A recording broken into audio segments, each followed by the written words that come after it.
بسم الله الرحمن الرحیم. محترم مسلمانانو، د بیروزګارۍ نه د نجات لپاره او بهترین کاروبار د موندو لپاره د یا وهاب وظیفه تاسو د ماسوتن د مانځه نه بعد وکئ. انشاءالله العزیز محترم الله پاک به ستاسو بیروزګاري ختمه کړي.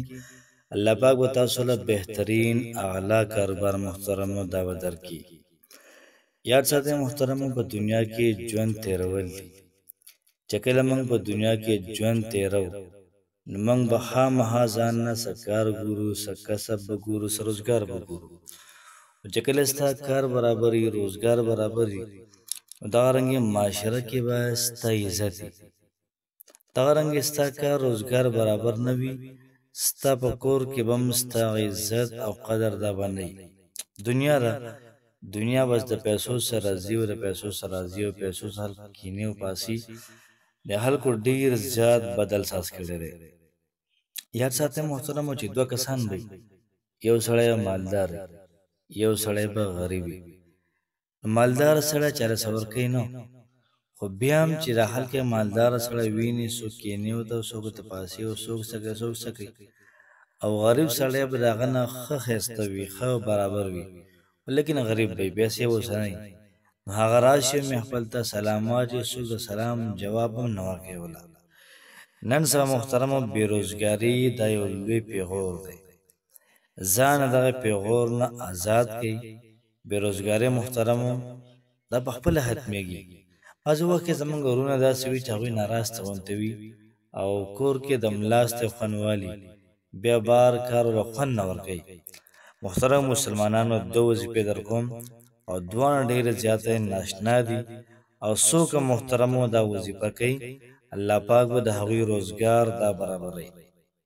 الله پاک به ورته بهترین کاروبار ورکوي. الله پاک به له محترمو بهترین نوکري ورکوي.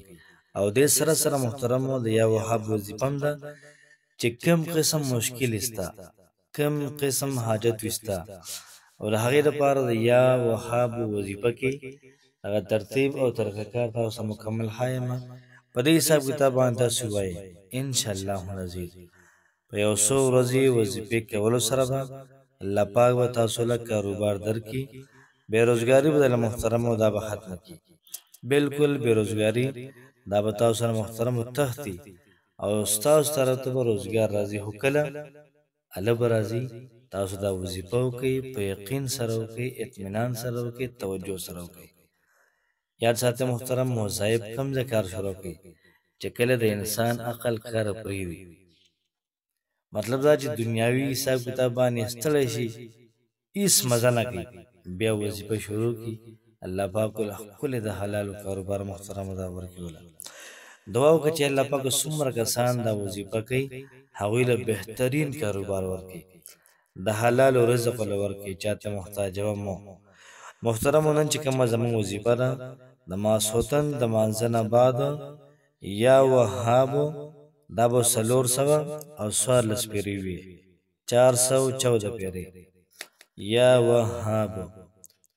وهابو ای ورکوونکیه، که ستا کاروبار نشته یا وهابو شروع کړه، تعالی به کاروبار درکړي.